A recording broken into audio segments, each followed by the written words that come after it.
பரமேஸ்வராய நமக. குலதெய்வமான ஸ்ரீ பொன்னம்பல சுவாமி, ஸ்ரீ பொன்முத்து கருப்பணசாமி, அங்காள பரமேஸ்வரி, பாப்பாத்தி அம்மன் துணையுடன் இந்த நாள் இனிய நாளாக அமைய அனைவரின் அவரவர் குலதெய்வம் காத்து அருள் பாலித்து பிரம்மாண்ட வெற்றியை கொடுக்க வணங்குகின்றேன். இன்று பிறந்த நாள் மற்றும் திருமண நாள் காணும் அனைத்து சொந்தங்களுக்கும் என்னுடைய நல்வாழ்த்துக்கள். ஸ்ரீவாரி ஆஸ்ட்ரோ, உங்களோட ஆஸ்ட்ராலஜர் சஃப்னா பேசுகிறேன். நெக்ஸ்ட்டு 3 இயர் ப்ரெடிக்ஷன் அப்படிங்கிறது எதுக்காக அப்படின்னா, உங்களோட வாழ்க்கைக்கு எது தேவைப்படுறது, எது தேவையில்லாதது, கவனமாக இருக்க வேண்டிய இடங்கள் அப்படிங்கிறது பொதுவான பலன்களை ஃபஸ்ட்டு சொல்லுவோம். கோச்சார அடிப்படையிலையும் சொல்கிறோம், திசாபுத்தி வாரியாகவும் சொல்லும் போது அந்த பார்வை பலத்தினால் வருகின்ற பிரச்சனைகள், அதன் மூலயமாக வருகின்ற நன்மைகளை பற்றி முழுக்க போட்டிருக்க வீடியோவை ஸ்கிப் பண்ணாமல் பாருங்கள். புரியல அப்படின்னா திரும்பியும் பாருங்கள். திரும்ப திரும்ப பார்க்கும்போது உங்களுக்கு நல்ல புரிதல் உண்டாகும். உங்களோட தசாபுத்தியை அடிப்படையாக தெரிஞ்சு வச்சுக்கோங்க. அப்படி தசாபுத்தி பற்றி தெரியல அப்படின்னா, நிறைய ஆப்ஸு, நிறைய வெப்சைட்ஸ் எல்லாம் வந்திருக்கு. அந்த வெப்சைட்ஸில் உங்கள் டேட் ஆஃப் பர்த் டைம் போட்டிங்க அப்படின்னா உங்களோட தசாபுத்தி என்ன இந்த இயரில் அப்படிங்கிறது உங்களுக்கு காட்டும். அதுக்கு மீறி உங்களுக்கு அதில் சந்தேகங்கள் இருந்தால் கண்டிப்பாக எனக்கு கால் பண்ணி கேளுங்க. கண்டிப்பாக உங்களுடைய தசாபுத்தி என்னென்னு இருக்கும். ஜோதிட ஆலோசனைக்கு கன்சல்டேஷனுக்கு மட்டும் நீங்கள் ஆஸ்ட்ரோ கன்சல்டேஷனுக்கு கூப்பிடலாம். ஜோதிட ஆலோசனைக்கு இந்த கீழே இருக்கிற நம்பருக்கு நீங்கள் கால் பண்ணி என்கிட்ட பேசலாம். மிக துல்லியமாக உங்களுக்கு கண்டிப்பாக கணித்து தரப்படும். துல்லியமாக கணித்து தரப்படும்னு சொல்லிக்கிறேன். சேனலை சப்ஸ்கிரைப் பண்ணாமல் இருந்தீங்க அப்படின்னா சப்ஸ்கிரைப் பண்ணிக்கோங்க. பெல் ஐக்கானை ப்ரெஸ் பண்ணிக்கோங்க. நோட்டிஃபிகேஷன் ஆன் பண்ணுங்கள். இந்த முழு பதிவை உங்களுடைய உற்றார், உறவினர், நண்பர்கள் அனைவருக்கும் பகிர்ந்து பயன் தருமாறு கேட்டுக்கொள்கின்றேன். 2024-2025க்கு என்ன கோச்சார பலன்கள் இருக்கும் அப்படிங்கிறது ஃபஸ்ட்டு இந்த 2024 25க்குள்ளே என்ன டிரான்சாக்ஷன் நடக்குது அப்படிங்கிறத பற்றி 3 வருஷத்தோட டிரான்சாக்ஷனை ஃபஸ்ட்டு பார்ப்போம். முதல்ல 2024 25க்கு சனி 10ஆம் இடத்துலேருந்து 11ஆம் இடத்துக்கு லாபத்துக்கு போகிறார். ராகு 11ஆம் இடத்துலேருந்து 10ஆம் இடத்துக்கு போகிறார். கேது 5ஆம் இடத்துலேருந்து 4ஆம் இடத்துக்கு போகிறார். குரு 1ஆம் இடத்துலேருந்து 2ஆம் இடத்துக்கு போகிறார். இப்போ சனி 11ஆம் இடத்துக்கு போகும்போது தொழிலில் இது வரைக்கும் வந்திருந்த தடைகள், பிரச்சனைகள் அப்படிங்கிறது, சில பேருக்கு வேலை இல்லாமல் போயிருந்திருக்கும், வேலை வாய்ப்புகள் இல்லாமல் போயிருந்திருக்கும். அதெல்லாம் இப்போ மாறி ஒரு புது தொழில், புது விஷயங்கள் எல்லாம் நடந்து லாபத்தை அதிகம் கொடுக்கக்கூடிய உத்தியோகமாக இருந்தால் உங்களுடைய ப்ரொமோஷன்ஸ் அப்படிங்கிறதெல்லாம் இருக்கும். நல்ல பட்டம், பதவி அப்படிங்கிறது, பெயர், புகழ் அப்படிங்கிறது உங்களை அலங்கரிக்கும் அப்படின்னு சொல்லலாம். இதே தொழில் பண்ணிகிட்ருக்கீங்க அப்படின்னா மிகப்பெரிய லாபத்தை நோக்கி கண்டிப்பாக இந்த காலகட்டம் உங்களை உருவாக்கும். ஏன்னா சனி கொடுப்பார், யார் தடுப்பாருங்கிற மாதிரி கண்டிப்பாக இந்த காலகட்டத்தில் உங்களுக்கு நல்லது நடக்கும். ராகு 11ஆம் இடத்துலேருந்து 10ஆம் இடத்துக்கு போகும்போது 10ஆம் இடத்துல ஒரு கிரகங்கள் இருக்கும்போது, அதுவும் ராகு போன்ற சர்வ கிரகங்கள் இருக்கும்போது நன்மையை அதிகமாக செய்வார் அப்படிங்கிறது ஒரு விஷயம். கேது 5ஆம் இடத்துல புத்திர தடையும் குலதெய்வ அனுகிரகமும் கெடுத்துக்கிட்டு இருந்த இடத்துலேருந்து இப்போ நகர்ந்து 4ஆம் இடத்துக்கு போகிறது அப்படிங்கிறது ஒரு வகையில் விசேஷம் தான். ஏன்னா புத்திர பாக்கியமே இல்லாதவங்களுக்கு இப்போ புத்திர பாக்கியம் கிடைக்கும். வீடு, மனை யோகம், வண்டி வாகனத்தில் ஒரு சில பிரச்சனைகளை கொடுத்தாலும் அது சீக்கிரமாக நிவர்த்தி அடையக்கூடியதாக இருக்கும். அந்த விஷயங்களை மட்டும் கொஞ்சம் கவனமாக இருக்கக்கூடிய காலகட்டம் அப்படின்னு சொல்லலாம். குரு உங்களோட ஜென்மத்திலேருந்து 2ஆம் இடத்துக்கு தன குடும்ப வாக்குஸ்தானத்துக்கு நகர்றது அப்படிங்கிறது ரொம்ப நன்மையை பலன் அப்படின்னு சொல்லலாம். ஜென்மத்தில் இருந்த குரு உங்களை ஆட்டி படைச்சு மன உளைச்சலுக்கும் மன அழுத்தத்துக்கும் ஆளாக்கியிருப்பார். அது நகர்ந்து தன குடும்ப வாக்குஸ்தானத்துக்கு போது மிகப்பெரிய பொருளாதார நிலை அப்படிங்கிறது கண்டிப்பாக உருவாகும். இதில் கார்த்திகை, ரோகிணி, மிருகசீரிஷ நட்சத்திரத்துக்காரங்களுக்கு தசாபூத்தி தெரிஞ்சு வச்சுக்கிட்டிங்க அப்படின்னா மிகப்பெரிய நன்மை ஏற்படும்.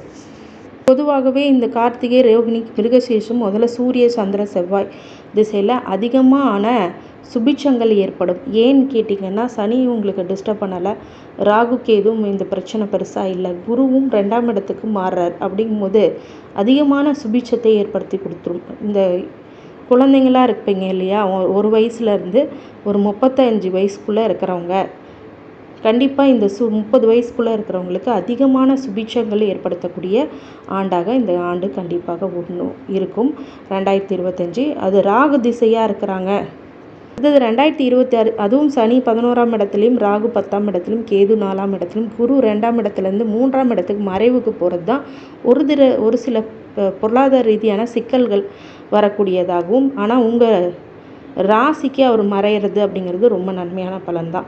இந்த காலகட்டத்திலையும் 2026 திருமணம் ஆகாதவங்களுக்கு திருமணம் நடைபெறும்.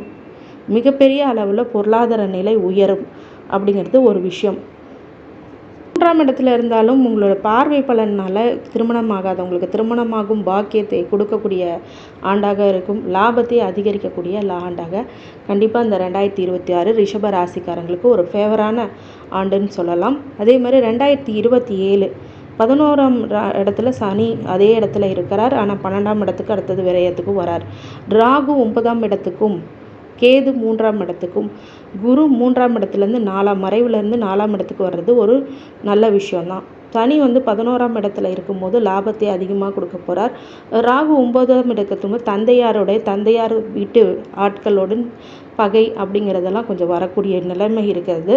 அந்த நேரத்தில் ரொம்ப கவனமாக இருக்கணும். தந்தை வழி சொத்துக்கள்னால் பிரச்சனைகள் ஏற்படலாம். கேது 3ஆம் இடத்துக்கு மறைவுக்கு வர்றது ஒரு வகையில் நல்லது கொடுக்கும். குரு பகவான் உங்களுடைய மறைவிலிருந்து 4ஆம் இடத்துக்கு வரும்போது ஒரு சில விசேஷங்கள் அந்த பார்வை பலத்தால் இது வரைக்கும் அசிங்கம் வம்பு வழக்குகள் இருந்தால் அது நிவர்த்தியாகும். தொழிலில் இருந்த சங்கடங்கள் பிரச்சனைகள் எல்லாமே நிவர்த்தி பெறும். விரயத்தை கொடுத்தது விரயம் கட்டுப்பாட்டுக்குள்ளே உங்கள் கட்டுப்பாட்டுக்குள்ளே வரும். இப்போ தசா புத்திராதியாக எப்படி நம்மளுக்கு பலன் கொடுக்கும்? பொதுவாகவே பார்த்திங்கன்னா சனி திசை, பொதுவாகவே சூரிய திசை, சந்திர திசை, செவ்வாய் திசை அப்படிங்கிறது அதிகமான சுபீட்சத்தை உங்களுக்கு கொடுக்கும். இன்கேஸ் உங்களுக்கு ராகு திசை நடக்குது அப்படின்னு கேட்டிங்க அப்படின்னா 2024லேருந்து 25க்குள்ளே பட்டம், பதவி, பெயர், புகழ் அப்படிங்கிறது உங்களை அலங்கரிக்கும்.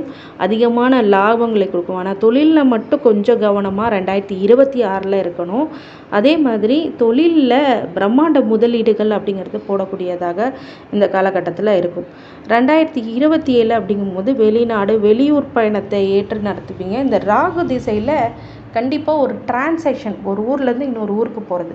இதுவே அசுப ராகுவாக இருந்துச்சு உங்கள் ஜாதகத்தில் அப்படின்னா, அசுப ராகுன்னா ஆகாத ஒரு இடத்துக்கு ராகு வராரு, உங்கள் திசை புத்தி சரியில்லை அப்படின்னா தான் கொஞ்சம் பிரிவு அப்படிங்கிற மோசமான விஷயம் நடக்கும். ஆனால் உங்களுடைய கோச்சார ரீதியாக இப்போது நல்ல பலன்களே இந்த 3 வருடங்கள் உங்களுக்கு கொடுக்கும். குரு திசை நடக்கிறவங்களுக்கு இந்த 2025 தன, குடும்ப வாக்கு, நோய், எதிரி, கடன் அப்படிங்கிறதுலாம் நிவர்த்தி ஆகும். தொழிலில் முன்னேற்றம் அடையும். 2026 புது முயற்சி, இளைய சகோதர வழியில் 3ஆம் நம்பர்னால லாபங்கள், திருமணம், லேட் மேரேஜ், செகண்ட் மேரேஜ் அப்படிங்கிறது சில பேருக்கு நடக்கும். சுபகாரியம் அதிகமாகும். பாக்கியத்தை அள்ளி கொடுக்கக்கூடிய ஆண்டாக இருக்கும். தந்தை வழி சொத்துக்கள் கிடைக்கும். உங்கள் கர்மாப்படி பாக்கியங்களை கொடுக்கக்கூடிய நேரம் அப்படின்னு சொல்லலாம் இந்த குரு திசை. 2027 வீடு, மனை யோகம், ஆடை, ஆபரணம், புதிய வண்டி, வாகனம், கொடுக்கல் வாங்கல, சமரசம், நன்மை கொடுக்கக்கூடிய இடமாக இந்த இடம் கண்டிப்பாக குரு திசையில் கொடுக்கும். மரணமயம் நீங்கும். மாங்கல்யம் பெண்களுக்கு பலமாகும். தொழிலில் முன்னேற்றம், தொழிலில் ஸ்டார்ட் அப் பண்ணுறவங்களுக்கு இப்போ நல்ல ஒரு விஷயங்கள் இருக்கும். பதவி, பட்டம், புகழ் அப்படிங்கிறது அலங்கரிக்கும். சுபகாரியங்களாக வீட்டில் விசேஷம் அப்படிங்கிறது களை கட்டும். சனி திசை வந்துச்சுன்னா இந்த 2025லேருந்து 26, 27லேருந்து இந்த சனி 11ஆம் இடத்துல எதிர்பாராத லாபம் அப்படிங்கிறது ஏதாவது ஒரு வெள்ள லாபம் கொடுக்கும். ஆனால் கவனமாக இருக்க வேண்டிய இடம் அப்படிங்கிறது மன ரீதியான ஒரு குழப்பங்கள், உளைச்சல்கள் அப்படிங்கிறது ஏற்படும். உடல்நிலையில் தொந்தரவு, கடன், கொடுக்கல் வாங்கல ஒரு சில பிரச்சனைகள், ஜாமீன் போடாமல் இருக்கிறது, யாரை நம்பியும் முதலீடுகள் போடாமல் இருக்கிறது ரொம்ப நல்லது. அது மாதிரி புத்திரதோஷ தடைகள், புத்திர பாக்கியம் இருக்கிறதுனால கொஞ்சம் அதில் ஒரு ஜாக்கிரதையாக தொந்தரவு இல்லாமல் கொண்டு போகிறதுக்கு இந்த நிறைய சித்த வைத்திய முறைகள் நீங்கள் பயன்படுத்துவது ரொம்ப உசிதமான காலம். பிரச்சனை அதிகமாக வரக்கூடிய காலகட்டமாக இந்த இடத்த நம்ம சொல்லலாம். அதே மாதிரி ஆரோக்கியத்தில் நீங்கள் ரொம்ப ரொம்ப கவனமாக இருக்கணும். உங்கள் லக்னத்தில் பார்க்குறது, ராசிக்கே பார்க்குறது தான் ஒரு சில மன உளைச்சல்களை கொடுக்கும். அப்படிங்கும்போது மனசுக்கு ஆகாத ஒரு விஷயத்தை பண்ணாதீங்க. உடம்புக்கு ஆகாத ஒரு சில சீர்கேடான உணவுகளை தவிர்க்குங்க. அடுத்தது புதன் திசை 2025லேருந்து 27 வரைக்கும் பார்த்திங்க அப்படின்னா வம்பு, வழக்கு, கடன் பிரச்சனை விலகி இருக்கிறது. லாபம் கிட்டும். ஆனால் யார் எப்படின்றது, உலகம் எப்படிப்பட்ட விஷயம் பண்ணிகிட்ருக்கு அப்படிங்கிற ஞானத்தை கொடுக்கும். பிள்ளைகள் வழியில் கல்வியை, பெருமையை கொடுக்கும். ஐடி செக்டார், எலக்ட்ரானிக் கம்யூனிகேஷனில் வெற்றி பெற வாய்ப்புகள் அதிகமாக உண்டு. உங்கள் மகன் மகளுக்காவது கண்டிப்பாக இந்த புதன் திசை உங்களுக்கு உபயோகமாக இருக்கும். கேது திசையில் சொத்து, வம்பு, வழக்கு அப்படின்னு இருக்கணும். வண்டி வாகனத்தில் கவனமாக இருக்கணும். புது முயற்சிகளை தடை இருக்கும். 3ஆம் நம்பர் தலையீடு இருக்கும். இளைய சகோதர வழியில் பிரச்சனைகள் கூடும். இதனால் புத்திர பாக்கியம் அப்படிங்கிறது பேரம்பேத்திகளால் மகிழ்ச்சி உண்டாகக்கூடிய காலகட்டமாக இருக்கும். இது வரைக்குமே சுக்கிர திசை வரைக்குமே சொல்லலாம். இந்த சுக்கிர திசை அனுபவிக்க முடியாத திசை, பட் பேரு, புகழ் அப்படிங்கிறதெல்லாம் கண்டிப்பாக இருக்கும். உடம்பையும் மனசையும் கவனமாக வச்சுக்கணும். புத்திர வழியில் ஒரு சில யோகங்கள் அடிக்கும். இந்த KFC CEO கூட 60 வயசுக்கு மேலே தான் இந்த சுக்கிர திசை அவருக்கு நன்மையை அதிக அளவில் பண்ணிச்சு. உலக அளவில் கண்டிப்பாக அவர் தன்னுடைய பிராண்டை கொண்டு சென்றார். அது மாதிரி இந்த காலகட்டத்தில் ரிஷப ராசிக்காரங்க பெரிய தொழில் முறைகளில் மிகப்பெரிய மாற்றத்தை கொண்டு வருவீங்க. ரிஷபராசிக்காரங்க இயற்கையாகவே சுக்கிரனுடைய காரகத்துவத்தில் இருக்குங்க. ஒரு ராசியாதிபதியும் கூட. அந்த சுக்கிர திசை உங்கள் மகன் மகளுக்கு பேரம் பேத்திகள்னால் உங்களுக்கு நன்மையே அதிக அளவில் ஏற்படும் அப்படிங்கிறது தான் உண்மையான விஷயம்.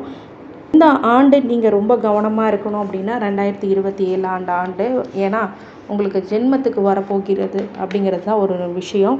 அதாவது 12ஆம் விரயஸ்தானத்துக்கு வர்றது தான் விஷயம். 12வது விரயத்துக்கு வரும்போது விரயங்களை அதிக அளவில் கொடுக்கும் அப்படிங்கிறது 7.5 சனி என்ட்ரு ஆகக்கூடிய காலகட்டம். அந்த 2027 ஆஃப் இயருக்கு அப்புறம் நீங்கள் ரொம்ப கவனமாக சில விஷயங்களை எடுத்து செய்யணும்.